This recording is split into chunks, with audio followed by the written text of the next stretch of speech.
Hello everyone, मी स्नेहल राऊत. बघा, आजच्या व्हिडिओमध्ये आपण बघणार आहोत सॉईल सायन्स एक इम्पॉर्टंट कन्सेप्ट, पार्टिकल डेन्सिटी आणि बल्क डेन्सिटी. ही जे कन्सेप्ट आहे यामध्ये बरेचसे स्टुडंट कन्फ्यूज असतात. त्यासाठी आपण आजच्या व्हिडिओमध्ये पार्टिकल डेन्सिटी म्हणजे काय आणि बल्क डेन्सिटी म्हणजे काय हे बघणार आहोत. तर बघा काय दिसतं आपल्याला इथं, सॉईल डेन्सिटी काय दिलेली आहे, soil density. Density means what, तर जेव्हा आपण कुठल्याही एखाद्या पर्टिक्युलर गोष्टीचं मास अपॉन व्हॉल्यूम, काय मास अपॉन व्हॉल्यूम हे काढतो, याला आपण म्हटलं डेन्सिटी. मीन्स एक लक्ष द्या इकडे, डेन्सिटी आपण सॉईलमध्येच बघू. डेन्सिटी म्हणजे काय, आपल्याकडे एवढी पर्टिक्युलर काय सॉईल आहे, आपण असं पकडू आपल्याकडे 10 ग्राम किंवा 100 ग्राम काय सॉईल आहे.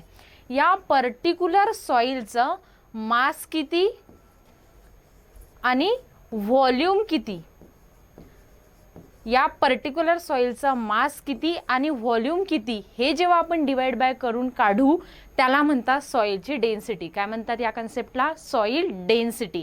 सो सॉईल डेन्सिटी म्हणजे काय, मास अपॉन व्हॉल्यूम. आता तुम्ही म्हणाल मॅडम मास म्हणजे काय आणि व्हॉल्यूम म्हणजे काय नेमकं, तर मास म्हणजे काय आहे, या सॉईलचं पर्टिक्युलर वेट किती आहे, या सॉईलचं पर्टिक्युलर वेट किती आहे याला आपण म्हणतो मास. आणि व्हॉल्यूम म्हणजे काय आहे, त्या सॉईलनं किती जागा ऑक्युपाय केली आहे याला आपण काय म्हणतो, व्हॉल्यूम असं म्हणतो.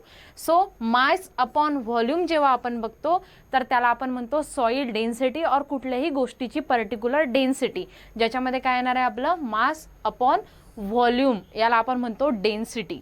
आता सॉईलमध्ये दोन प्रकारच्या डेन्सिटी येतात, एक येते particle density and second one is the bulk density. So in case of the particle density याला आणखी वेगवेगळ्या प्रकारचे नाव आहेत, ट्रू डेन्सिटी, ॲब्सोल्यूट डेन्सिटी आणि गेन डेन्सिटी. बघा तीन नावं दिलेली आहे याचे, ट्रू, ॲब्सोल्यूट आणि गेन डेन्सिटी असे तीन नाव दिलेले आहे. आता पार्टिकल डेन्सिटी म्हणजे नेमकं काय होते, तर पार्टिकल डेन्सिटीमध्ये the weight per unit volume of the solid portion of soil is called particle density. जेव्हा आपण सॉईलचा फक्त सॉलिड पोर्शन, कुठला पोर्शन, सॉलिड पोर्शनच्या बद्दल बोललं इथं. आता नेमका सॉलिड पोर्शन म्हणजे काय, तर बघा सॉईल कंपोनंट, सॉईलमध्ये व्हॉल्यूम बेसिसवरती कंपोनंट कुठले कुठले येतात, सगळ्यात पहिले येतात सॉलिड स्पेस आणि सेकंड येतं पोर स्पेस. सॉलिड स्पेस आणि पोर स्पेस या दोघांचं मिळून काय बनलेली आहे, आपली सॉईल बनलेली आहे. Solid space and the pore space या दोघांचं मिळून आपली सॉईल बनलेली आहे. मग या सॉलिड स्पेसमध्ये दोन गोष्टी येतात, कुठल्या, एक येतं मिनरल मॅटर, सगळ्यात पहिलं येतं मिनरल मॅटर अँड सेकंड येतं ऑर्गॅनिक मॅटर. मिनरल मॅटर आणि ऑर्गॅनिक मॅटर या दोघांचं मिळून काय बनलं, solid space. Second thing is the pore space. Pore space मध्ये कोण आलं, सॉइल वॉटर आणि सॉइल एअर. बघा एवढी गोष्ट व्यवस्थित लक्षात ठेवा. काय बघितलं आपण याच्यामध्ये की सॉइल व्हॉल्यूम कंपोनंट, या सॉइलमध्ये काय काय आहे, एक आहे सॉलिड स्पेस अँड सेकंड आहे पोर space. First one is the solid space and second one is the pore space. या सॉलिड स्पेसमध्ये दोन गोष्टी येतात, कुठल्या, एक येते मिनरल मॅटर आणि ऑर्गॅनिक मॅटर. जे मिनरल मॅटर आहे हे असतं 45%, जे ऑर्गॅनिक मॅटर आहे हे असतं 5%. म्हणजे या दोघांची टोटल किती झाली, 50. म्हणजे सॉलिड स्पेस किती झाले आपल्या 50%. That means the contribute the half portion of the soil. हे काय करणार आहे, हाफ पोर्शन सॉईलचा कॉन्ट्रीब्यूट करणार आहे. And second one is the pore space. पोर स्पेसमध्ये काय आलं, सॉईल वॉटर आणि सॉईल एअर. सॉईल वॉटरमध्ये हे कॉन्ट्रीब्यूट करतात 25% आणि सॉईल एअर कॉन्ट्रीब्यूट करते 25%. तर याची पण टोटल किती आली आपली 50, that is the half portion. Okay, इथपर्यंत समजलं आहे. तर सॉलिड स्पेस आणि पोर स्पेस, सॉलिड स्पेसमध्ये आपण मिनरल मॅटर आणि ऑर्गॅनिक मॅटर बघितलं आणि पोर स्पेसमध्ये आपण सॉईल वॉटर आणि सॉईल एअर बघितलं. आता नेमक्या पोर स्पेस कशा असतात हो मॅडम, कशा दिसतात या, कोणासारख्या दिसतात या बघू. बघा let us suppose that he आपली फील्ड आहे, या फील्डमध्ये काय आपली ही सॉईल आहे, इथे काय पूर्ण ही अशी सॉइल आहे, हे सॉइलचे पार्टिकल आहे. आपण इतक्या पोर्शनवरती बघू, हे काय सॉइलचे पार्टिकल्स आहेत जवळजवळ. या सॉइलच्या पार्टिकल्सच्या मध्ये ही जे जागा आहे, दोन पार्टिकलच्या मधली ही जे गॅप आहे, दोन पार्टिकलच्या मधली ही जे गॅप आहे, यामध्ये किंवा या गॅपला आपण काय म्हणतो, पोर स्पेस. दोन पार्टिकल आहेत, या दोन पार्टिकलच्या मध्ये ही जे गॅप आहेत, ही गॅप, ही गॅप, ही गॅप, याला आपण काय म्हणतो, पोर स्पेस. तर याच्यामध्ये एअर आणि काय राहणार आहे, वॉटर राहणार आहे, जे आपण आताच बघितलं 25-25% काय करतात, कॉन्ट्रीब्यूट करतात. Soil air and the soil water. तर आता हे वॉटर म्हणजे काय, moisture contain in a soil, moisture contain in a soil. आणि एअर आपल्याला दिसते का, नाही दिसत. तर या पोर स्पेसमध्ये काय असणार आहे, एअर असणार आहे आणि मॉइश्चर असणार आहे. Moisture means the soil water and the soil air. हे किती कॉन्ट्रीब्यूट करणार आहे, 50%. पार्टिकल डेन्सिटी आणि बल्क डेन्सिटी समजून घेण्यासाठी सगळ्यात पहिले ही कन्सेप्ट इम्पॉर्टंट आहे की पोर स्पेस म्हणजे काय आणि त्या किती कॉन्ट्रीब्यूट करतात. किती, 50%, ज्याच्यामध्ये 25% एअर आणि 25% कोण आहे, वॉटर. इथपर्यंत आय होप तुम्हाला समजलेलं असेल. त्यानंतर बघा, सॉइल डेन्सिटीमध्ये आपण बघत होतो, डेन्सिटी म्हणजे मास अपॉन व्हॉल्यूम आपण बघितलं. यामध्ये आपण बघत होतो पार्टिकल डेन्सिटी. पार्टिकल डेन्सिटीला आपण म्हटलं ट्रू डेन्सिटी, ॲब्सोल्यूट डेन्सिटी और द गेन डेन्सिटी असं आपण याला म्हटलं. The weight per unit volume of the solid portion of soil is called particle density.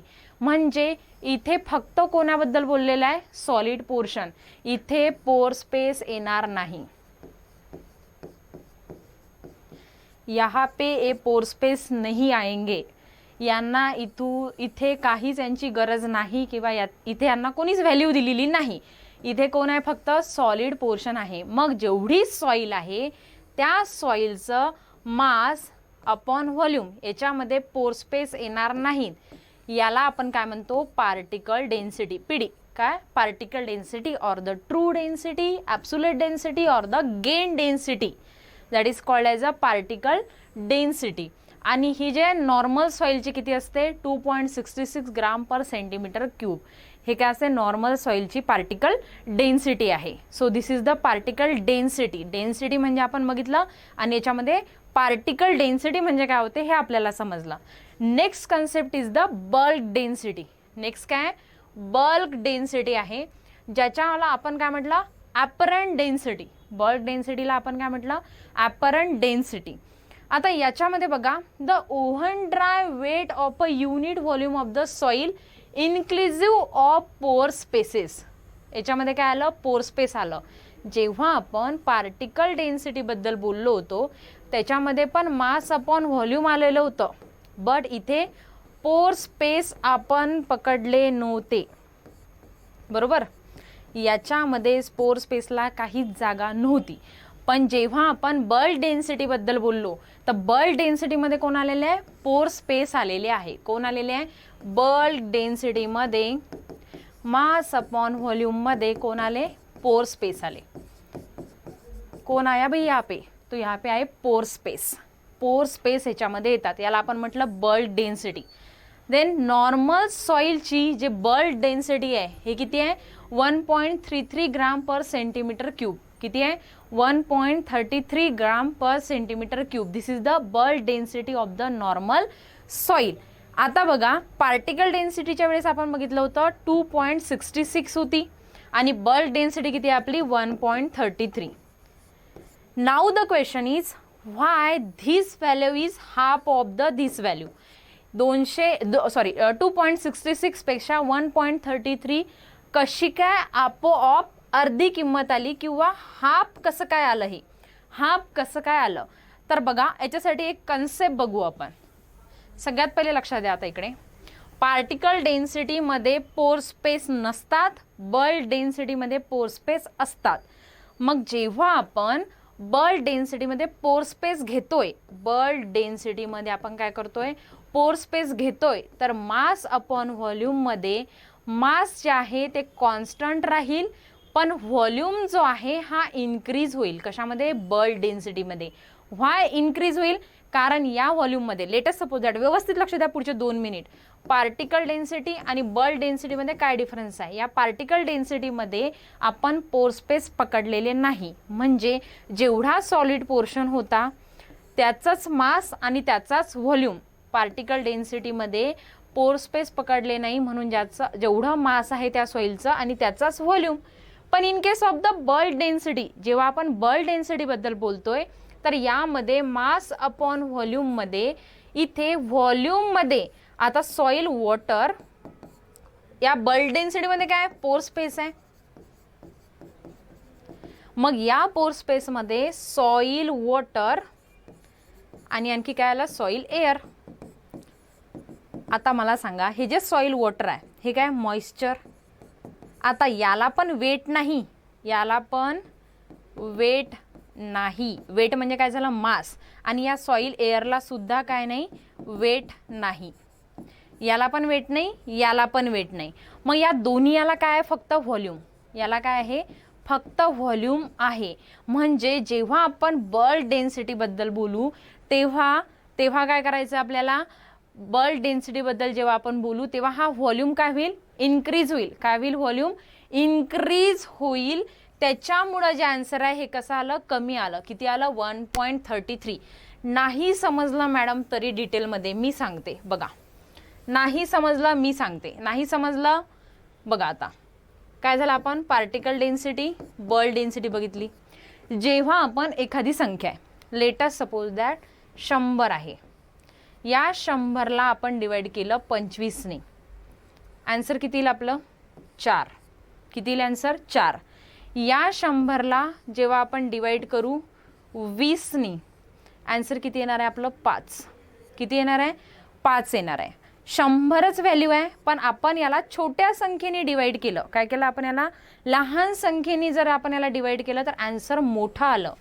आणि जेव्हा या 100ला आपण 25ने डिवाइड केलं, या 20पेक्षा ही व्हॅल्यू कशी आहे थोडी मोठी आहे, तर आन्सर कसं आलं कमी आलं. मग तसंच बल्क डेन्सिटीमध्ये पार्टिकल डेन्सिटीमध्ये मास अपॉन व्हॉल्यूममध्ये व्हॉल्यूम जास्त नव्हता. जेवढ्या सॉलिड स्पेस आहे तेवढंच काय आहे व्हॉल्यूम आहे. तर आन्सर कसं येईल, आन्सर कसं येईल याचं जास्त येईल, कारण व्हॉल्यूम काय होईल इथे इन्क्रीज होणार नाही. जेवढा सॉलिड स्पेसचा व्हॉल्यूम तेवढाच याचा व्हॉल्यूम राहील. पण in case of the bulk density mass upon व्हॉल्यूममध्ये इथे मास जेवढं होतं हे जेवढं इथं व्हॉल्यूम होता हा तर इथे येणारच आहे, पण याच्यासोबत आणखी कशाचा व्हॉल्यूम येणार आहे पोर स्पेस. याच्यासोबत आणखी कशाचा व्हॉल्यूम येणार आहे पोर स्पेसचा, म्हणजे एअरचा आणि वॉटरचा. मग ह्या व्हॉल्यूम जेव्हा वाढेल म्हणजे मोठ्या संख्येने आपण या संख्येला भाग दिला तर आन्सर काय येईल लहान येणार आहे. आणि एक्झॅक्टली हा जो आन्सर आहे हे किती आलं 1.33. कसं काय, कारण आपण ऑलरेडी बघितलं की जेव्हा सॉलिड स्पेस आणि पोर स्पेस हे किती कॉन्ट्रीब्यूट करतात 50-50%. किती कॉन्ट्रीब्यूट करतात हे 50-50% कॉन्ट्रीब्यूट करतात. त्याच्यामुळं हे जे आन्सर आहे एक्झॅक्टली काय झालं हाफ आलं. याला आपण म्हटलं bulk density. So particle density आणि बल्क डेन्सिटी अशा आपण 2 कन्सेप्ट बघितल्या आहेत. Next is the pore space or the solid space. Pore space or the solid space दिलेले आहे क्ले सॉइलमध्ये, लोमी सॉइलमध्ये अँड द सँडी सॉइल. तर सॉइल टाइप्स दिलेले आहेत, पर्सेंट पोर स्पेस किती पोर स्पेस प्रेझेंट आहे हे दिलेलं आहे. तर क्ले सॉइलमध्ये 50 to 60%, लोमी सॉइलमध्ये 30 to 50 अँड सँडीमध्ये 20 to 30. आता बघा जेवढी पार्टिकल साईज छोटी असेल तेवढं काय होतं याच्यामध्ये गॅप्स राहतात, म्हणजे या गॅप्स म्हणजे काय पोर स्पेस. आणि जेवढी पार्टिकल साईज मोठी असेल तेवढ्या याच्यातल्या गॅप्स काय होतात कमी होतात. गॅप्स काय होतात कमी होतात. आणि पार्टिकल साईज जर छोटी असेल तर गॅप्स वाढतात, म्हणजे पोर स्पेस. क्ले सॉइलची पार्टिकल कसे असतात छोटे छोटे असतात, त्याच्यामुळं हा पोर स्पेस काय इथे जास्त आहे as compare to this sandy soil. I hope इथपर्यंत तुम्हाला समजलं असेल. तर आजच्या या व्हिडिओमध्ये आपण काय बघितलं बल्क डेन्सिटी आणि पार्टिकल डेन्सिटीबद्दल बघितलं. पटकन 1 मिनिटात आपण रिवाईज करू. आपण बघितला सॉइल डेन्सिटी. सॉइल डेन्सिटीमध्ये mass upon volume. Mass upon volume म्हणजे आपण बघितलं हे आहे वजन आणि हा आहे व्हॉल्यूम. त्याच्यानंतर दिलेलं आहे पार्टिकल डेन्सिटी आणि बल्क डेन्सिटी. पार्टिकल डेन्सिटीमध्ये आपण बघितलं की पार्टिकल डेन्सिटीमध्ये बाबा पोर स्पेस येत नाहीत. पोर स्पेस मीन्स वॉट, तर सॉइल एअर आणि सॉइल वॉटर याला आपण काय म्हटलं, पोर स्पेस असं म्हटलं. पण त्या पार्टिकल डेन्सिटीमध्ये येत नाहीत, बल्क डेन्सिटीमध्ये त्या येतात. तर त्याच्यामुळे ही जी व्हॅल्यू आहे ही किती आहे 2.66 आणि बल्क डेन्सिटीची जी व्हॅल्यू आहे ही किती आहे 1.33. So inclusive of the pore space विचारलं असेल तर आन्सर राहील bulk density and exclusive of the pore space विचारलं असेल तर आन्सर काय राहील आपलं पार्टिकल डेन्सिटी. आय होप आजचं एवढं तुम्हाला पोर्शन समजलेलं असेल. ठीक आहे, जर आवडलं असेल तर लाईक करा, सबस्क्राईब करा आणि कमेंट करा. थँक्यू.